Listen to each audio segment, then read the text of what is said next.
This is Johnny and Jose with Tiger Bomb MMA, and we're here to break down UFC 256, Figueiredo versus Moreno.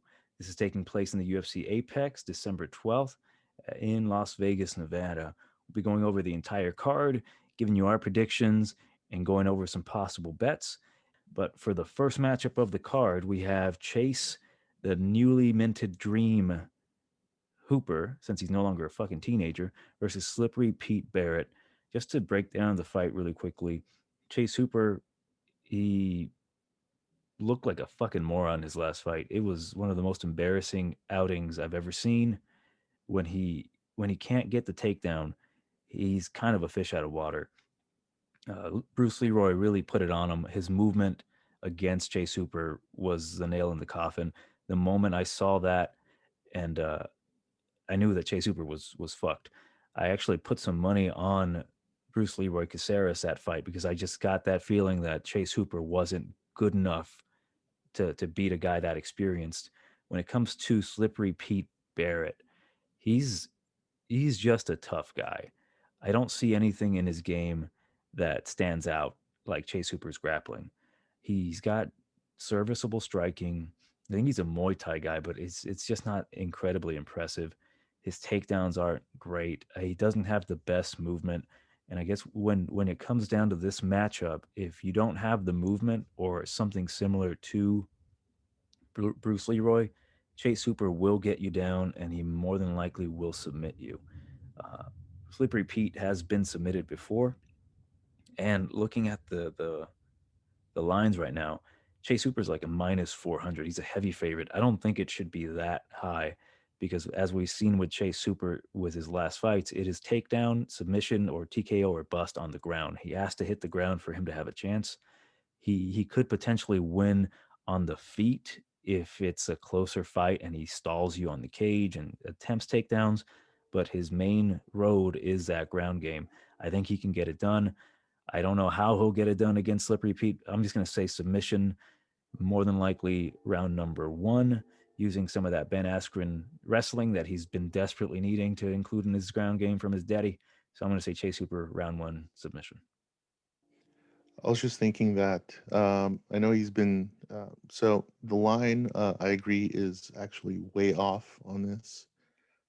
Chase Hooper, no way in hell is a minus 400 guy. Even against Pete Barrett, even with his newfound Ben Askren wrestling, he is not a minus 400. I mean, this line should be, Chase Hooper maybe minus 120, Pete Barrett plus 110. If that, this is way off. There is zero to go on to make Chase that big a favorite. If he can't get it to the ground, I don't see Pete. I should say Slippery Pete. Um, dodging and weaving like Leroy, but uh, the way I see this, Chase is most likely going to win, but I think it'll be just due to a fairly close decision, 30-27, maybe 29-28. Uh, maybe in the third round, depending on how many takedowns he has and how much ground control, he may wear out a little bit. And Pete, I'm not gonna say he's gonna light him up on his feet, but um, he might um, get in a few shots to maybe take the round. So I see this as a way closer fight than that. Yeah, no way in hell would I ever lay that down for Pete. I definitely see this going over. So I'm not going to take. I'm going to take a side reluctantly with Chase, but I am definitely looking at this going the full 3 rounds, going over at the very least. Our next matchup that was canceled via COVID was Li Jingliang versus Dwight Grant. I'll just say, for fucking kicks and giggles, I would have had Dwight Grant knockout. I was actually thinking of going the opposite with Jingliang Li via decision. Would have been an interesting matchup. The next matchup at heavyweight, we have Sergey Spivak versus Jared Vandera. I did a bit of tape watching on this one. I initially was thinking, yeah, Spivak's kind of whack everywhere. Really, not his last fight, but his fight with Marcin Tybura, he looked Second pretty to last bad. fight. Yeah, he looked pretty bad during that last second to last fight. He did show some improved striking with his fight with Carlos Felipe. That jab was really nice. He was out striking the striker. He was able to take him down when he needed. So I did like to see that. It looks like he is progressing as a fighter. As for Jared Vandera, I know he called out Spivak. He does have some confidence coming into this fight, just fighting off of the contender series, getting a TKO in the first round over Harry Hunsucker, which sounds very sexual to me. Like, hey, how much for a Hunsucker? Looking at his record, I was not impressed at all. He Before that fight, he went to a decision with Tony Lopez. And for those of you who don't know, Tony Lopez is a regional legend. He's 47 years old. He has 64 wins and 32 losses. He couldn't finish this old guy. I don't think he's going to be able to finish Spivak. As much as I don't think Spivak's at that level yet of me to say, yeah, he's a better fighter than Vandera, because this is a coin flip fight. I don't think he can come in here and beat the guy who's had more UFC experience and who has fought better competition. I'll go with Spivak. At this point, I would say definitely the over. We've seen a trend with heavyweight fights going over the limit, going over the time frame, going more than 2.5 rounds, even going to the distance. So I'll say by decision, Sergey Spivak. I agree. I have Spivak winning by decision. I think the line is way off on this as well. I think the line should be closer to maybe Spivak 130, minus 130, 140, with Jared coming back maybe plus 120. I don't think either guy has, a giant advantage over the other. I don't really see, a huge mismatch here. I think Spivak might come in a little bit better shape, a little bit better conditioned, and um, just outwork Spivak for 3 rounds. But I don't think I don't see a knockout or submission ending this fight. Being that they're both under 30, just really unimpressed with them at heavyweight. I'd expect, guys at this age to come in, pretty spry, ready to take anybody on. But these guys don't really seem like they're it. They just seem like they're gonna, uh, just come in and throw some heavy leather, hoping for the best. I'm pretty sure they're both going to be tired by the end of the first round, and second and third round, it's going to look horrible. Just like they do in most heavyweight fights. But with that said, I think Spivak is going to come in, as I mentioned, in a little bit better shape, and just outwork Jared for the 3 rounds, getting him that decision. So, if anything, I might take Spivak by decision prop instead of just going with him, because I think the line's probably going to go up a bit more on him. He might. I don't know if it'll go up to minus 300 by fight day. Who knows? Um, but yeah, I would not take him at minus 200 odds. The next fight that was canceled by COVID once again was Tisha Torres versus Angela Hill. Once again, shits and giggles, I would have gone Tisha Torres mainly because I bought Angela Hill's USADA shirt and it came back and I got it and it sucked. I know it came from prowrestlingtees.com, but Jesus Christ, that dude, that t-shirt really like pissed me off. Like I like Angela Hill. I think she's funny and on her Instagram. She's cute and all. That shirt really pissed me off. So I would have gotten Tisha Torres to win via decision. Funny. That fight, I kind of see going similar to Angela Hill versus what's her name, Michelle Watterson. In that Michelle, I think it would have. I think that should have been a draw, but they gave it to Michelle because she's a little bit cuter and has. Didn't you max Um, bet Michelle Watterson that night? I did. That Oh was one yeah. of my. It's funny. I max bet Michelle Watterson, and then from my winnings there, I max bet what's that guy's name? Mr. Wonderful, Phil Davis. Oh, Afterward, was that the same night or was it like back to back it nights? I was the can't same remember. night. Yeah, it was the same Nice. night. I max, but yeah, to make up for whatever I lost that night, and I was Mm. like, oh, that was back when I still had a bit of a streak, and I wasn't just losing everything in one night like I am now. um, but anyway, yeah, it was just with me on that night. But yeah, I would have Tisha Torres just outworking, or at the very least, giving the judges the impression that she's outworking Angela Hill. With she has pretty good movement. She has decent kicks and hand strikes. And so I think she would have had good movement, and I think she yells also when she throws strikes. So I think Yeah. that would have probably helped her to a split decision over Angela Hill. All right. Our next fight that has yet to be canceled, thank God, because I'm really looking forward to this one at featherweight, is between Gavin Tucker and Billy Q Quarantillo. Really hyped to see this fight. They're both on fairly good winning streaks. I would say I've been more impressed with Billy Q, just to be upfront. I think this guy is something special, especially with his cardio, his toughness, and he's not fighting a slouch in Gavin Tucker. Ever since he came back from that ass whooping that he took from Rick Glenn, where it took years off of his life, 2 years to be exact, because he didn't fight for another 2 years after that ass beating. He came back and he's been looking pretty good. His striking, it's always been his thing, right? His striking looks good. His movement looks good. He's like a little wannabe Dominic Cruz slash Snake Dillashaw. He beat Justin James. He did get hurt in that fight, but he came back and he won by submission. His last two fights have been by submission. Billy Q, I would say, has a better ground game.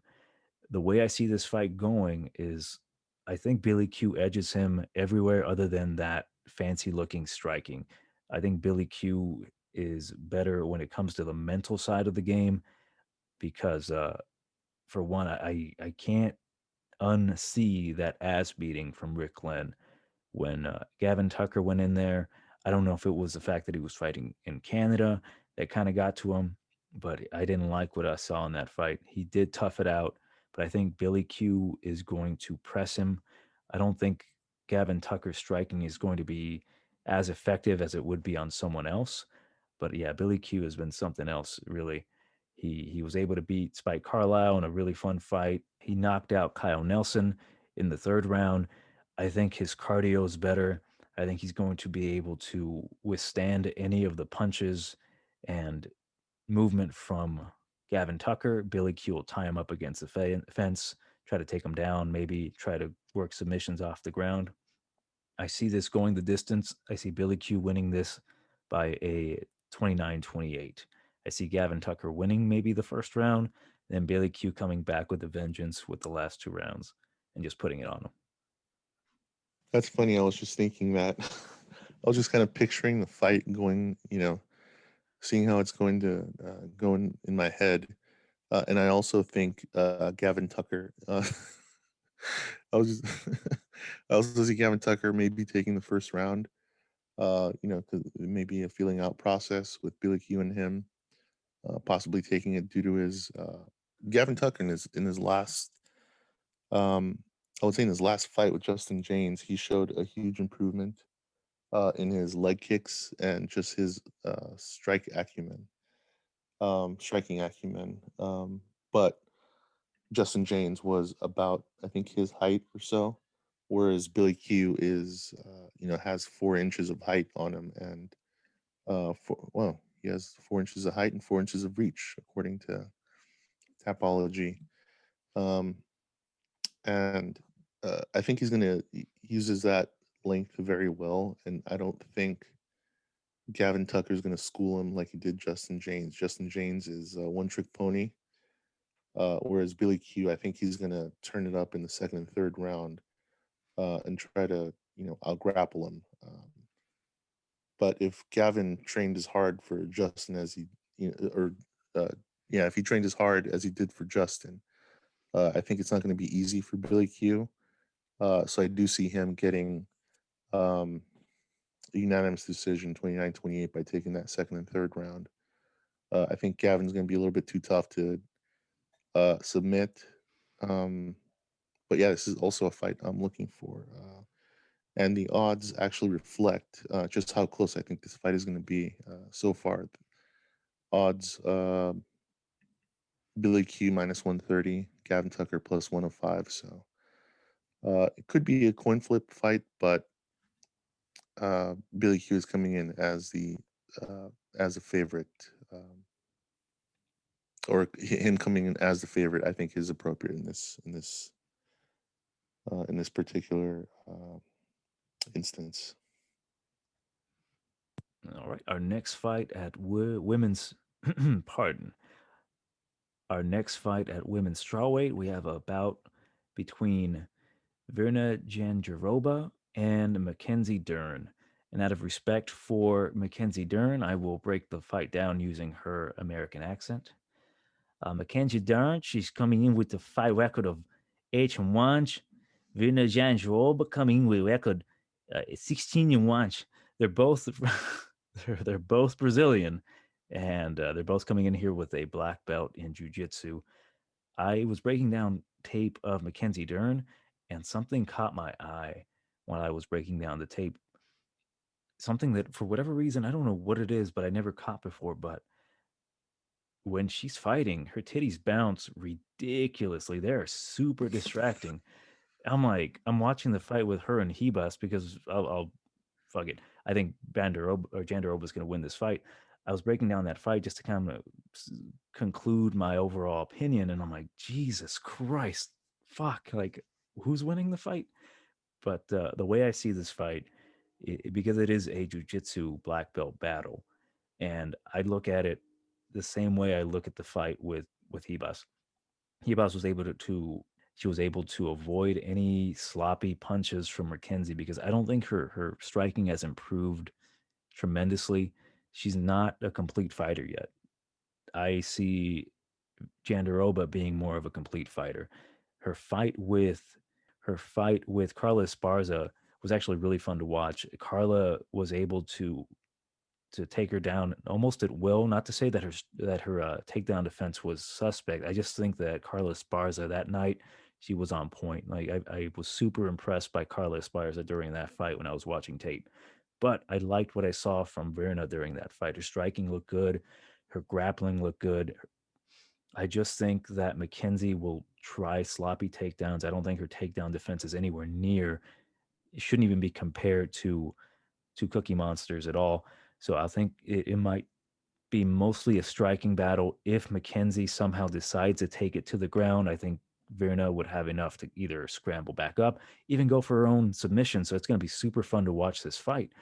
Even if, say, Mackenzie wants to keep it standing, and if Verna happens to get in trouble because Mackenzie does pack a powerful punch because she has a lot of weight on her, I think she'll be able to go for takedowns safely and then just ride out the rounds on top. I don't think she'll be able to get submitted. I don't think it'll end in submission.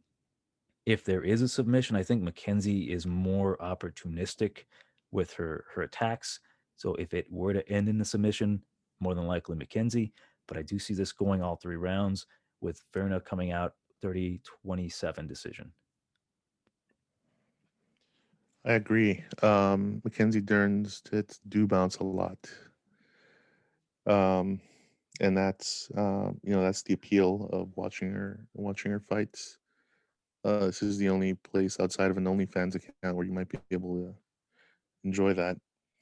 But as far as this fight, I see Virna winning as well by decision. Um, Now, not to discount her jujitsu, I just think um, her fight style. She's a little bit more aggressive. She is better on the feet than Mackenzie, even though Mackenzie now is training with Perillo over at Ruka Sport. She looks, it's that illusion that Ronda Rousey, gave off when she was fighting, where she was, training over at, with her boxing trainer, And when they shot those countdown videos and all those things for Ronda before fights, she was hitting those pads, and then you had Joe Rogan saying, "Whoa, she can go out and beat Floyd Mayweather now," just based off her hitting a few pads and just learning a few patterns on those pads, a few combos. But Mackenzie, her hands aren't as fast or as accurate as Ronda's were on those pads, but in a fight, they still haven't taught her proper form, proper footwork, to get that kind of speed, accuracy, and power in an actual fight, which is mind-boggling to me at this point. How you're not going to teach her, drill the basics into her so that she can at least throw a jab and set up a kick, do something. But she still has horrible striking. Virna is a little bit more aggressive when it comes to that, and I think on grappling as well versus Mackenzie, uh, she will get a little bit aggressive, I think, with her jujitsu, but more so when she sees openings or when she has her opponents kind of trying to find positions for her, whereas Virna will still try to strike on the ground, I think, and not get into those positions where she might get um, where Mackenzie might actually out grapple and get her into any sort of hooks, or I don't think she'll be able to choke her out. Um, so I think Virna's probably going to try to keep this on the feet if possible, and just outwork her. Make those things bounce and work for her. So I take, yeah, I mean, I hope the money keeps going for Mackenzie through fight night. That'll make Virna, plus hopefully a plus 200 or more underdog, which works for me because I got Virna by decision at the very least. Our next matchup is at featherweight between Cub Swanson and Daniel Pineda. This is the battle of the I don't know the black belts. I wanted to say the old guys, but I have a little bit more respect for Daniel Pineda after he lost me a shit ton of money last time. He beat Herbert Burns, and I was high on Herbert Burns, and he just snatched that money away from me. I was like, fucking Daniel Pineda. I was impressed by that. I was impressed that he came in there short notice, beat up although he was a little blown up, he looked kind of tubby. He beat the shit out of Herbert Burns and really ruined a lot of tickets out there. Cub Swanson, his last fight was a win against Kron Gracie, and he used the same technique that was used against um, Chase Hooper, and that's using movement against the jiu-jitsu guy and the ground fighter, and then just outstrike him and just play Matador all fucking day. At this point in his career, prior to that win, he had four straight losses. He is what 37 years old now. I can't see him winning this fight. I see Daniel Pineda really having his way with him. I think he has serviceable striking. He looks like he's really put on muscle mass. And those who watch PFL and know of PFL know what I'm talking about. But he's coming in here. He has a black belt in jiu-jitsu. They both do. Cub Swanson, at least to my knowledge, is the only black belt in jiu-jitsu that I've seen get choked out so many times. I think Pineda will take this fight in any way. I think he might be able to outpower Cub Swanson. He'll use his two age year advantage to beat up the old man, take him down, maybe ground and pound him. He can really do whatever he wants. The only concern is, as long as they don't catch him with any substances in his body, we should have the win. So I got Daniel Pineda to win. I'm going to say late TKO. Well, I'm hoping people are pretty high on Cub Swanson and the money starts to get come in for him, so that I can get Daniel Pineda as an underdog. I don't have a ton of confidence on Daniel Pineda, even after he beat Herbert Tubby Burns. Um, yeah, this is a fight I'll probably stay away from just because I don't know. I mean, even though Cub before that, before his win, a year and change ago, before he beat Kron Gracie, he had at least four losses in a row. He lost to Shane Burgos, Renato Moicano 2 years before that. Oh, damn, a year before What, that, Frankie Edgar, I believe, Frankie sprinkled Edgar in there. and Ortega. Yeah. So he's How many of those did he lose by tap out? one, I'm gonna say three, two, right? two. Two of them. He's lost two decisions and two submissions Oh, that in his was the last five first fights. Frankie Edgar fight where he got neck cranked. Okay. Yeah, so yeah, he's definitely on his way. He's definitely on his way out. Uh, Pineda is on his way up, but sometimes these when these younger guys run into these veterans, they just somehow manage to keep them. Especially these gatekeeper type guys, they manage to just hold off. The new guys, even though Daniel Pineda is not exactly 25 years old. 25 plus 10. I wouldn't call him. He ain't no spring chicken. He's he's right there, but and oddly enough, they have similar records. So They do, yeah. They have similar faces too. Like they've been through some shit. They've been yeah, through like the battles of heroin addiction and come back. yeah, pretty much, man. He's Cub Swanson looks like that guy on TikTok drinking cranberry juice and skating to Fleetwood Mac. Um, anyway, Daniel Pineda just has one of those faces, man. uh, I don't have a ton of confidence in him.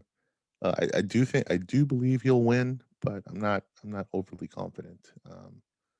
So you know, I may just for the hell of just getting it out of my system, just do a one off parlay and include him, in like a $1 parlay or something with him and others. I'm not so confident on this card, but yeah. well, speaking of dog faces, another canceled bout versus Jillian Robertson and Andrea Lee. would have I would have gone Andrea Lee. Well, see, here's my dilemma with it. She's been getting fucked quite a bit during her split decision losses. I would have taken her this one over Jillian Robertson. Jillian Robertson is okay. Really, like she's been better with Din Thomas. She's shown improvement with her grappling, but that's it. She's just a grappling gal, and I think Andrea Lee has enough to hold her off.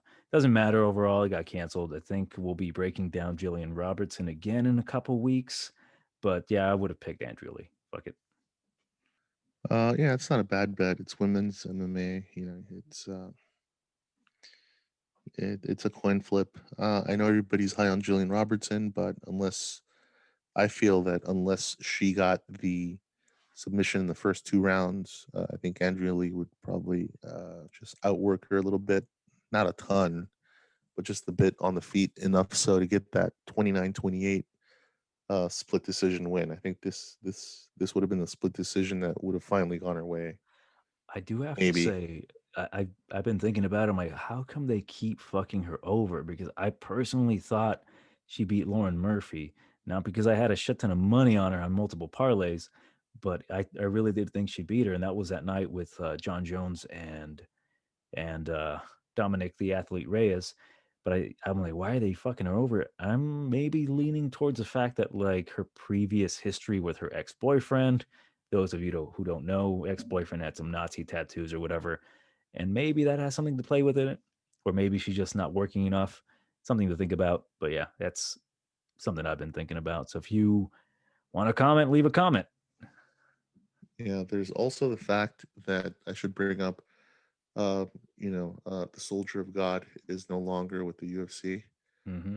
So he's probably going to be the next bare knuckle fighting champion, or the next Bellator main eventer, or both. Who knows? He might work. He might get a contract with both. organizations. Yeah. And apparently, the UFC is planning to cut 60 fighters over the next few weeks, which means that Bellator is planning to sign 60 fighters in the next few weeks. Yeah, Uh, I foresee which, Andrea Lee potentially going and fighting Lima Lay McFarlane if she doesn't win her next fight.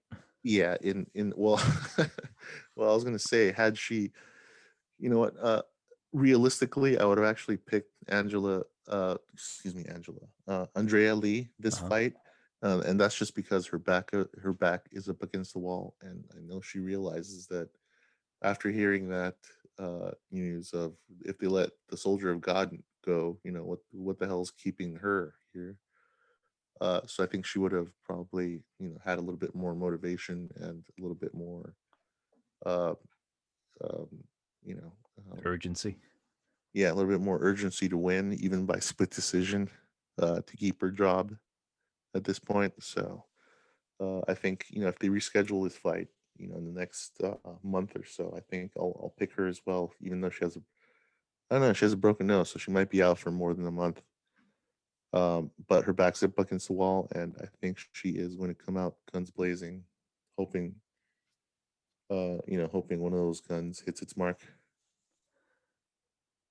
And the opening fight of the main event, we have a heavyweight bout between Junior Dos Santos and Cyril Gane. And I've always had issues with it. Is it Gane or Gane? He's the Frenchman, and this is the fight between the young up and comer with a single digit record. He's 6-0 versus Junior Dos Santos, a former champion, 21-8.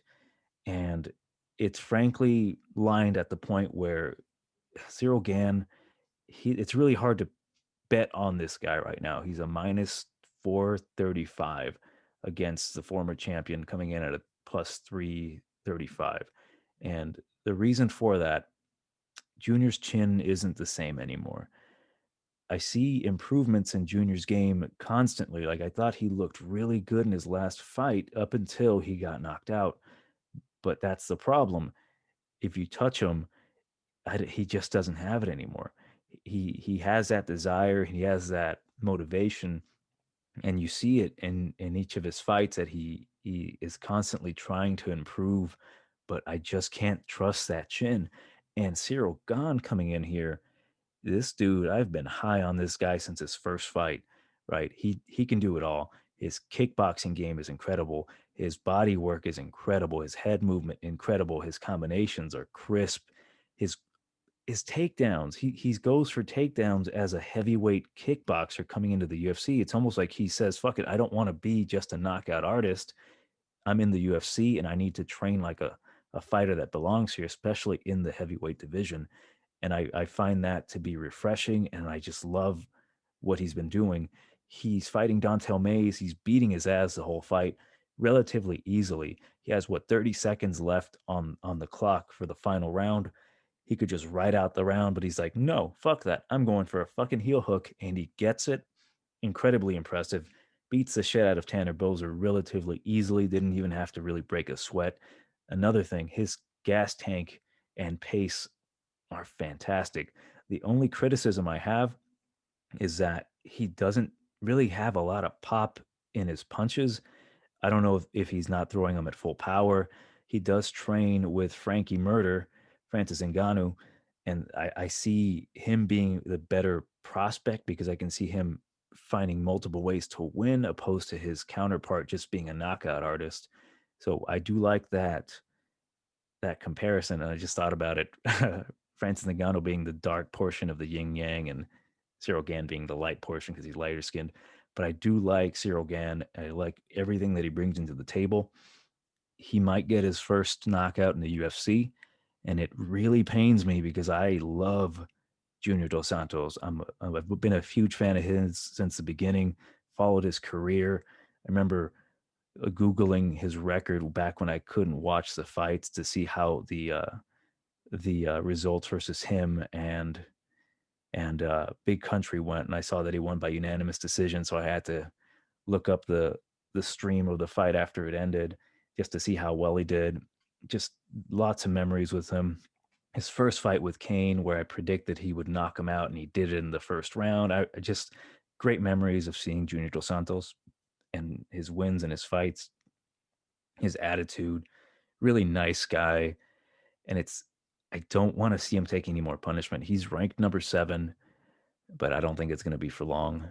Uh, I would say maybe retire after this fight because I just don't want to see him getting knocked out anymore. It started with Kane, and then just from there, kind of, kind of, I don't know what to say. Just like a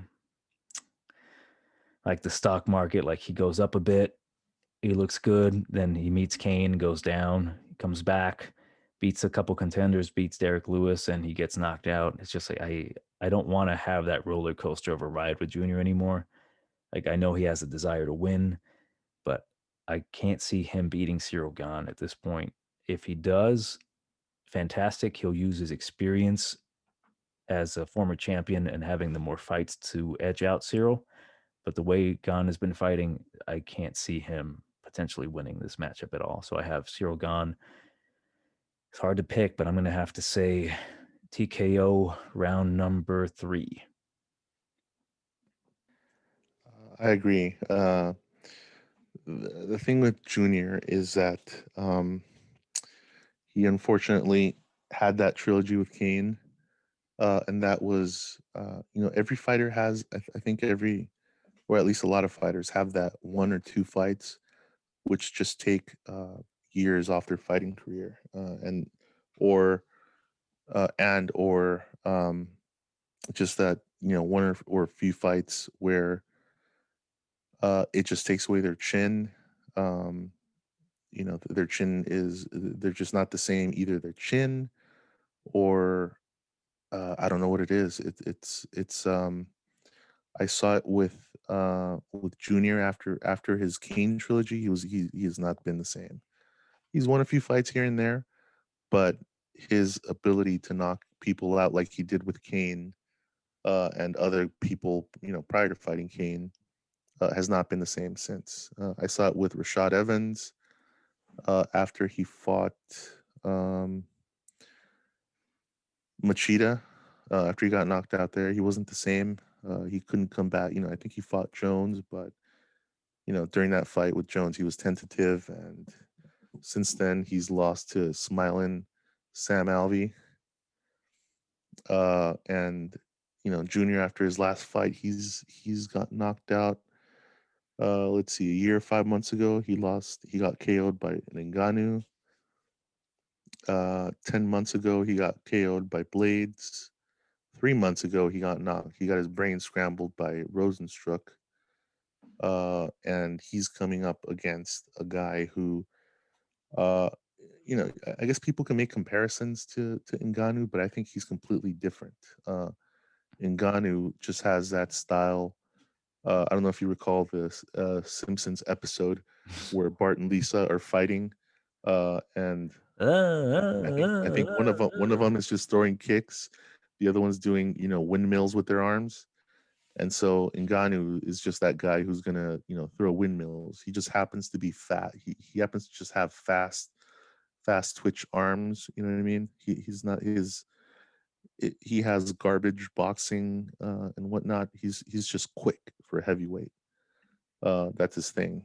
Um, but Cyril Gain, I would actually compare Cyril Gain's striking game actually to Alistair Overeem with respect to just how accurate, how um, they don't throw all these big stupid strikes hoping to hit somebody. He's more of a calculated guy like Alistair Overeem is. He's got some really good kicks, really good punches, kickboxing, kickboxing wise, I mean. And when he wants to turn it on, man, I think, uh, yeah, after Junior gets knocked out here, Dana White. I mean, as much as he wants to keep milking, Dos Santos's name, or as much as Dos Santos thinks he still has it, because I think in one of his interviews, he said something along the lines of he's doing the training, he's doing the, all the psychological work. They just can't seem to find the reason for him why he keeps getting knocked out. And that's because his chin is gone. You know what I mean? Kane beat the shit out of him for 10 rounds, and he hasn't been the same since. He didn't go down, like he didn't knock him out. Oh, I think he did in the Yeah, in the third third case. round, he knocked him out without. Yeah, I'll keep my mouth shut on that one. but he didn't. He didn't get one punch knocked out. Like he did in his last three fights, or at least with Ngannou and Rosenstruck. Um, so I think for it's better to keep his brains over easy instead of getting him scrambled by going up against Kane and who knows who else. He's gonna if he loses here, I think they're gonna put him up against Jake Collier or what's left of John Villante. So I think it's best for him to just retire at this point, or at least go over to Bellator where they can make him look good. Against like one and one guys. All right. Our next fight takes place in the middleweight division versus Trailblazer Kevin Holland going up against Jacare Souza. And to quote you, Jose, this is Kevin Holland's fight to lose. He has everything going his way right now. He's got a huge momentum shift going on right now. Ever since his loss to Brendan Allen, he's just been on a tear. What, three knockouts in his record? Anthony Hernandez did easy work of him. Joaquin Buckley knocked him out in the third round spectacularly. Darren Stewart, a little suspect. Now we'll get to that. Then the newcomer Charlie Ontiveros. It was a gimme fight, but he handled them as he should. As for Jacare, he's had some mixed success within the last few years. His last win was a knockout versus Chris Weidman. That was what, 2018. He showed improved striking. He was able to knock out Weidman, but that's not saying a lot. A lot of people knock out Weidman. He got beat up by Jack Hermanson, and he went to a draw at light heavyweight with Blahovic. And him coming down in weight to middleweight again is a little suspect. So that's something to keep a mind on overall, is that he's coming down to middleweight again. We'll see how he makes the cut. But again, it is Kevin Holland's fight to lose. I think he has a lot of the physical advantages in this fight. He's the taller guy. He's got the longer reach, nearly a 10. He's got a 9-inch reach advantage. So he'll have to stay on the outside because we've seen Kevin Holland get taken down and submitted. Brendan Allen submitted him in 2019. It's concerning to say the least, because if Jacare wants to and if he can take him down, I see Kevin Holland. I can see him getting submitted again. If Darren Stewart can take you down, and I know his grappling has improved, but if Darren Stewart can take you down, Jacare Souza, a 41-year-old Jacare Souza, is going to be able to take you down. It's Kevin Holland's fight to lose. There is some value in Jacare coming in here at a plus 110, at least for the time being. So if you want to take a shot on Jacare, absolutely. My gut is going with Kevin Holland, though. I think he has improved significantly since that loss to Brendan Allen. He has shown some issues in his game in the grappling. It does concern me going up against the better grappler in Souza. But if he keeps his distance, really puts some power in those strikes at long range, and then just defends the takedown, and if he doesn't, I know Kevin Holland's grappling is good. He just has to not get submitted, not get his back taken, and he should be okay. He should get the TKO win, I would say, round number 2. Again, as long as Kevin Holland minds his P's and Q's, he can be a bit of a nutcase in there. He can be a little wild. Don't fuck this up, Kevin. You should have the TKO win. I am looking at this fight um, like the Seahawks playing the New York Giants this past weekend. 80+% of the money and the tickets were on the Seahawks to win. But the Giants, they just came in there and caught them with their pants down. I don't know what the hell happened. I guess somebody mentioned that Vegas owns the Seahawks, and they'll do what they will. Two highly favored teams in the anyway. I'm just going off on a tangent this week on the Seahawks and Steelers because they both lost to what some may consider lesser teams. And I'm just doing it just to correlate this fight because a lot of people are very high, including I wouldn't say I'm super high on Kevin Holland. I think he's a good fighter, but I think he still has many areas in which to improve. I think he'll be a top 10 guy pretty soon. I'd say within the next year for sure. Um, but you can't really count out Jacare, and that's just based off his last few fights. I would say even his last two fights. His last two fights, Jacare's last fight was against the current UFC light heavyweight champion, Jan Blachowicz. He lost that to split decision. And the reason I'm bringing that up is because Blachowicz, he has Polish power in those hands, man. And he weighs 20 pounds more than Kevin Holland. And he was not able to knock out Jacare Souza. Blachowicz won that by split decision. In the fight before that, I don't know how much this is saying about him now, but he fought Hermanson to a he lost by unanimous decision. And that guy was a grapple. We saw what Hermanson did, or what he was all about this past weekend, and that's not, I guess, not overly fair to Hermanson because he has some decent wins under his belt. But if those guys weren't able to take him out, um, I don't know, man. This is kind of a walk on eggshells fight, and by that I mean you should be very, very careful when betting this fight. Even though Kevin is the slight favorite, uh, Jacare is just one of those guys that he may be old school. He's up there. He's 41. He is 13 years the senior of Kevin.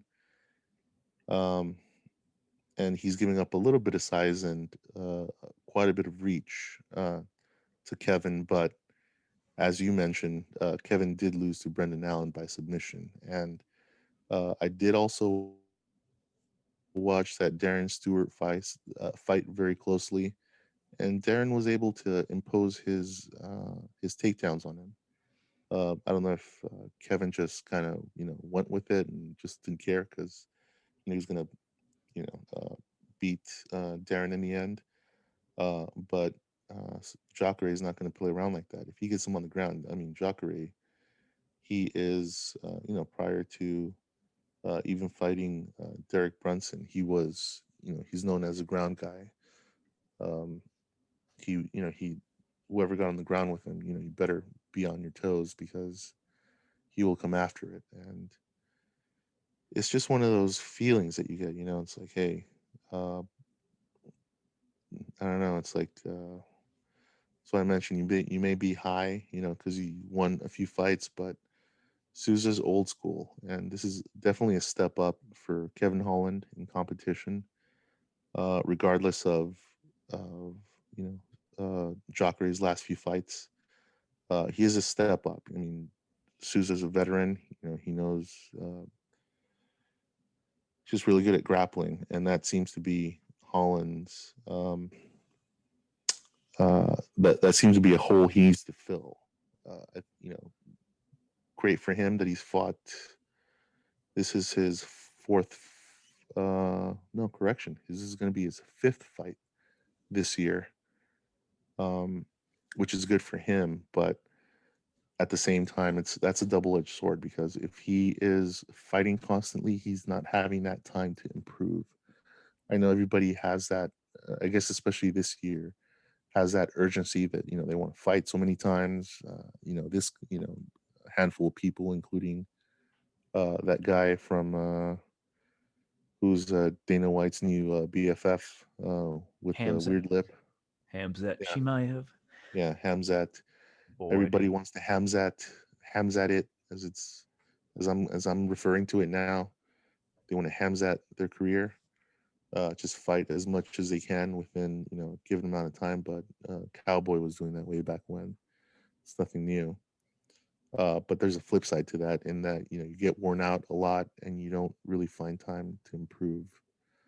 And he needs to improve that grappling because even if he goes up against, I think he probably within the next year. So I see him fighting somebody like maybe even Derek Brunson. If he wins a couple more fights, and Derek is going to bring it. Brunson showed against that Armenian kid. He showed him what that next level is, and that next level is just constant takedowns. And Brunson doesn't play as much as he's hot and cold sometimes.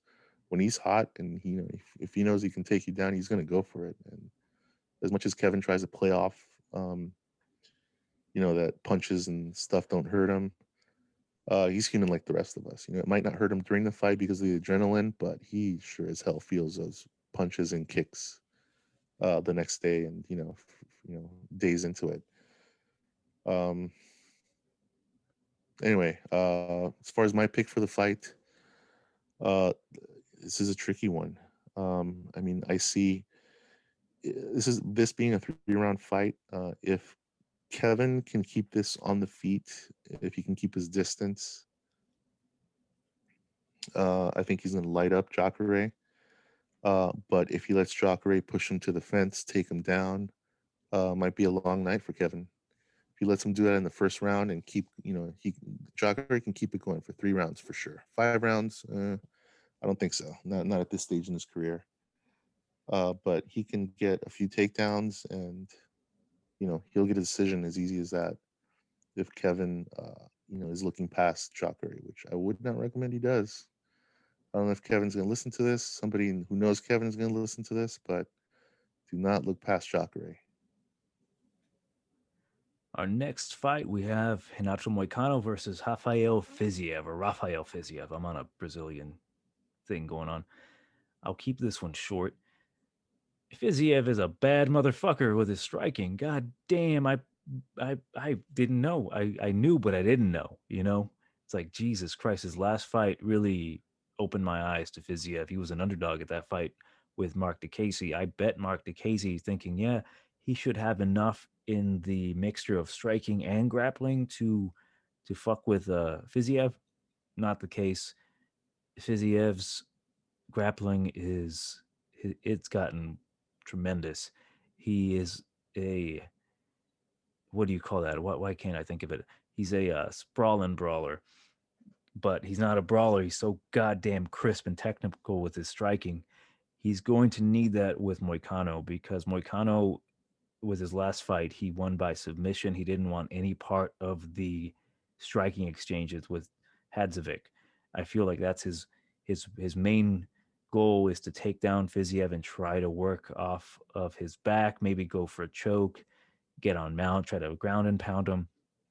I think Fiziev has enough in the tank to fend off those takedown attacks, and I almost see a similar matchup as Moicano had with Jose Aldo. I think Fiziev is going to just put it on him. He's going to catch him.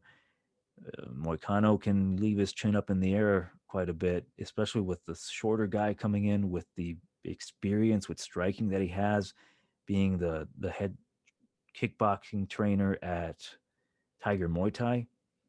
I see this I see this fight being incredibly fun. I see Fiziev coming in here, finally getting that knockout win against Moicano. Time frame, I don't really know. Just to say a time, I'm going to say TKO round number 2. I can't be surprised if this goes all 3 rounds, but it's going to be a fun fight with Fiziev showing us why he is the top trainer at Tiger Muay Thai.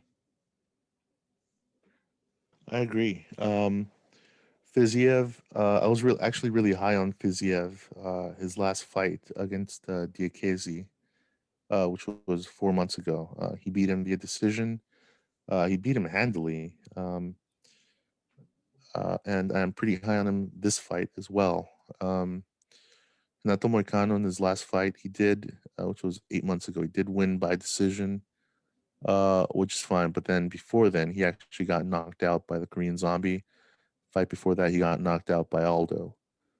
Um, so I do see your point when you say that you see this fight going similarly to that, because Fiziev is no joke, man.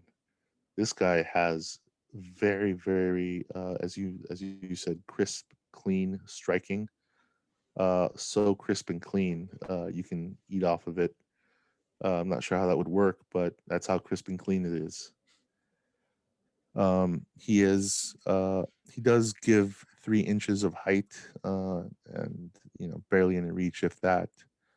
Uh, but his striking, I think, is above and beyond what Hinato, yeah, Rafael Hinato. Yeah, I guess I can see where you might get that. Uh, that's what I was actually calling Rafael Fiziev for some reason. Once he gets a submission in the UFC, I'll call him Rafael. Yeah, but I think on the feet he's gonna light up Moicano. Um, I wouldn't say I'm too high on Moicano. He's fine, but the fact that he got knocked out That's by funny, dude. Just I don't know. I pictured like how they say when kids want McDonald's and they're like, "We've got hamburgers at home," and then they come home and they have like Burger King. It's like, oh, like you have Moicano at home. Like, oh, he's fine. It's like a bagel. He'll get you through the day. But Fiziev, though, you look for some Fiziev. no, no, I would say for Moicano, it's like, oh hey, we have Jose Aldo at home, and you have Moicano. Yeah. And but yeah, I see Rafael Fiziev. I don't know if he'll get the knockout against Moicano, but for sure, I think he'll get the decision if it comes to that. Because I think after uh, he gets a taste of what Fiziev has to offer on the feet, he'll want to take it to the ground. But I think Fiziev is gonna, at the very least, have the takedown defense to not allow that to happen. So I can see why he is the slight favorite. Um, and yeah, can't wait to see what Fiziev has to offer now. I'm actually looking forward to this fight, to be honest. Well, I've been dying to talk about this next fight. Our co-main event: Tony fucking Ferguson versus Charles Oliveira. And I have so much information in my head about this one that I can talk about this. I might even do a special breakdown for it. But between these two, they are very similar fighters. Charles Oliveira has improved his striking tremendously. He goes out there almost with no fear, just throwing fucking kicks, flying kicks, just whatever the fuck. He doesn't care if he gets taken down. His ground game off from bottom is phenomenal. He's always going for attacks no matter what. It almost seems like he cut out the cancer in his head of being a dumb bitch and tapping out the strikes and shit, and it's gone, and now he's just like this fearless fighter. Reason I bring that up because one of the aspects of this fight between Oliveira and Tony Ferguson is the mental side of the game because they are very similarly matched. Concerning things are, I've seen Do Bronx tap out and quit in fights multiple times. He's one of these other guys who is a black belt in Brazilian Jiu Jitsu who has been choked out or submitted by other fighters. And granted, they are black belts, but it's like it's a little concerning that your main tool is being used against you by like strikers or wrestlers and shit like that. And he did tap out and quit allegedly an esophagus injury. Remember, I had a fire and I was getting ready to watch this fight outside on my computer, and it ends all abruptly. I'm like, what the fuck happened? It's just it's a concerning thing, and he has looked great ever since that last fight with Paul Felder, where he just took an elbow. Granted, it's an elbow from Paul Felder, make me quit, but it's like, come on, man, like it's something that you look into that he thinks he's hurt and he'll give up, and it just I don't like it. He has been on a fucking tear. He's gotten nothing but finishes his last what 1, 2, 3, 4, 5, 6, 7, 8 fights. His last fight coming by submission to Kevin Lee, which Kevin Lee was coming off of devastating knockout of fuck so long ago I can't remember the guy that looks like a bird. Whatever, it is what it is. And Tony Ferguson, last we saw him was of course getting his brains scrambled by our boy Justin Gagey. A lot of sand that fight. I like this matchup a lot just because of what are the odds? Let me check. The odds are relatively close. We have Oliveira coming in as a slight underdog minus 145, Tony coming in minus 175. The narrative of this fight is Charles Oliveira finally going to get over that hurdle that he's been facing throughout his entire career? When he came into the UFC, he was a young 21-year-old, and his hype just kind of got derailed. He just wasn't in there mentally, and it seems as if he's finally switching on. As for Tony, very concerning last fight. Like he didn't fight well. He got handled by Justin Gagey. I don't think he even attempted a takedown that whole fight. He was doing some weird shit, and then when he gets cracked at the end of the fight and he's just shaking his head, that's very very concerning. Uh, Despite that, I'm not buying the whole Charles Oliveira hype train. Despite his multiple wins, he beat Kevin Lee. He beat him by submission. Between these three fighters, if you had to choose which one of these three fighters is the weakest mentally, it's Kevin fucking Lee. He finds ways to lose. I saw that fight just recently. He I don't want to say he gave up the choke, but he gave up the choke against Oliveira. I see this fight being incredibly fun. I think Charles is going to come out here aggressive. Tony, again, he's Tony fucking Ferguson. You don't know what he's going to do, but you know what he's going to do. I think he will catch Oliveira. He's going to crack him pretty damn hard. He'll make him panic a bit, maybe go for a takedown. I've seen again Charles Oliveira get submitted. I think Tony Ferguson is going to put it on Charles Oliveira, make him panic. He'll might go for a takedown and snatch up that fucking Darce choke of his, and it might be another submission win for Tony. He'll call up Khabib and hope to God, for the love of God, we have a Khabib versus Tony that actually happens to finally put the close the book, I should say, on that chapter, and then just be done with it because I desperately want to see that fight. But again, I think Charles again will break in this fight. If he doesn't, and this is just I've already made my prediction. I got Tony Ferguson. I'm going to say round number 2 submission. But if Charles does overcome the Tony hump and he gets past Tony fucking Ferguson, I'm going to be incredibly eager to see him fight again. But again, Tony Ferguson round 2 submission. I agree with Tony taking this fight. That last fight against Gaethje, that was just Gaethje reaching his peak. His summit as far as his career is concerned. Not that he might not ever be champion because Khabib isn't going to be around forever. Um, but as far as Gaethje, actually no, that's probably Gaethje's one chance to be champion. And he did it against Tony in a spot where um, Tony had been out a while, so I think he was maybe a little bit rusty. I forgot to Uh, mention though that double weight cut that Tony did, fucking stupid. So that's something that come into play. So sorry to interrupt. yeah, there's also that. I mean, well, I was always going to say he had been out. Uh, you know, his last few fights have been like a year apart. So being out that long and then doing that stupid thing he did earlier this year, um, that was kind of stupid on his part. But he's a tough son of a gun, and I think he will. He's tough. I'm pretty sure he's taking this fight seriously, as is Do Bronx. But Do Bronx is the weaker, as you mentioned, um, of the two. Of the three of them, including Kevin Lee has by far he's the bottom. Um, not at the bottom. He is the bottom. Um, and as much as uh, to the casual observer, a win over Kevin Lee by submission might seem like a huge deal. It's really not. The only person hyping Kevin Lee is Kevin Lee, and I don't think Kevin Lee buys that anymore. Hey, Before that, as far as They have similar records, fairly close enough to where you think, oh wow, these guys are evenly matched. You have to look at the guys that each has fought, and uh, Tony's fought by far the tougher guys, tougher competition, to get to where he is at 25-4. His last loss, you know, not including his last loss, he's been tearing it up with whoever he gets matched up with.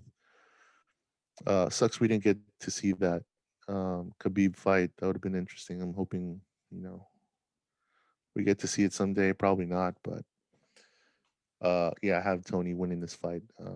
If not by decision, it being a 3 round fight, maybe he lights him up and gets a submission in the third round.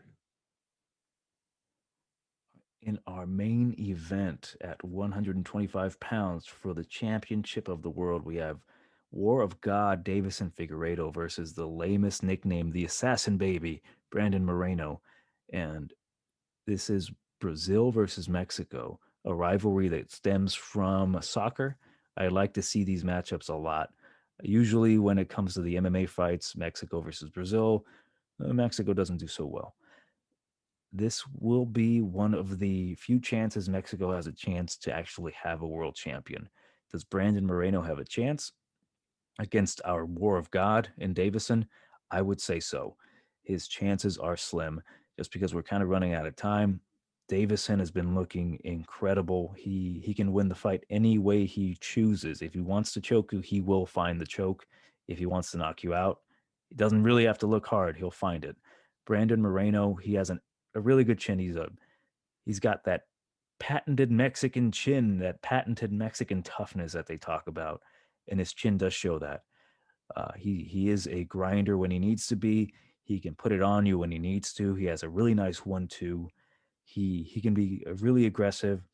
The only concern that I have is that will he remain conscious within the first 3 rounds? Because Davison, I haven't seen him go 5 rounds yet. That is a concern of mine. He does have issues with the weight. He has adjusted that. Him coming back so soon and knowing that he's had weight issues trying to make 125 does concern me. I'd like to see the weigh-ins, but Davison is a fucking beast, really. Like, he can do it all at this point. His last fight, we've seen it. He got the submission. He went for a fucking heel hook against Alex Perez, and that was a beautiful transition. And then even in the point where he had his back taken briefly, he reversed it and got the guillotine. So this guy is a special talent. Again, with Brandon Moreno, he does have a chance. I think the odds are a little exaggerated. Brandon's coming in here at a plus 265. There is a huge opportunity to live bet. If you want to take a chance on the underdog, I would say so because he is a tough guy. He's got good grappling. He's strong. He does have pop in his punch, not as much as Davison. But the way I see this, I've got two methods. I see Davison winning any way he wants in the first round because Brandon Moreno, he can get a little defensively retarded sometimes. He does have really good striking when he puts it on you, but sometimes when he's just laying back, he can take unnecessary punches. We saw Brandon Royval kind of put it on him. Davison's not that kind of a fighter. He will wait and pick his shots. And I think he has that ability to find the chin. And then I think Brandon will not like those punches coming at him and he'll potentially try to go for a takedown and implement the grappling. In those transitions while they're in the grappling range, Davison can snatch up a limb or a neck, more than likely a neck, because I have a theory that he loves choking the life out of people. Like how people can fall in love with the knockout, he has fallen in love with strangling people out. So Davison very likely to end the fight within the first 3 rounds.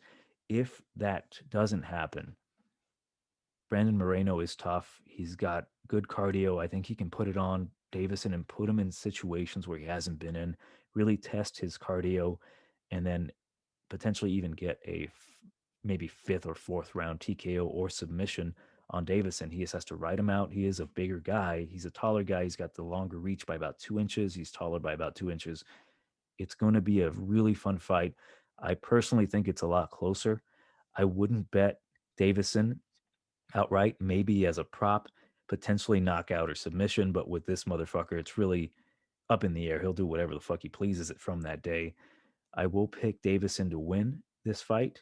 It's not the most confident pick just because the way he's looking, the way the people have confidence in him, the way the bookies have him at a minus 335, it makes sense.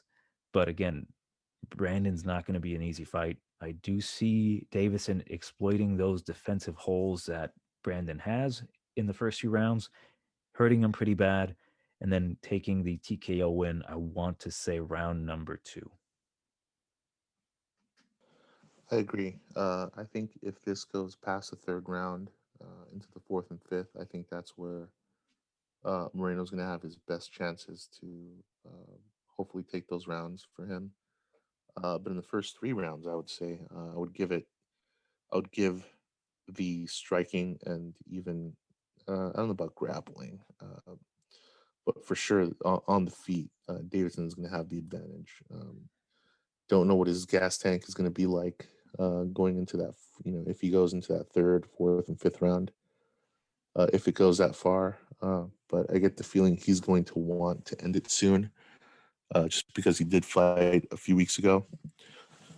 Um, and well, it it no, actually 1 week 6 days ago. No, he fought like 2 week. Was it 2 weeks ago? Two or Yeah, 3 weeks ago, it something like flew that. by. Like, yeah, no, not even that. Like a week and, oh yeah, like 2 weeks ago. You're right. It's 2 weeks ago. Yeah, dude is like coming back real. They both are. They fought on the same card. It's just yeah. that So one has made 125 a little easier than the other.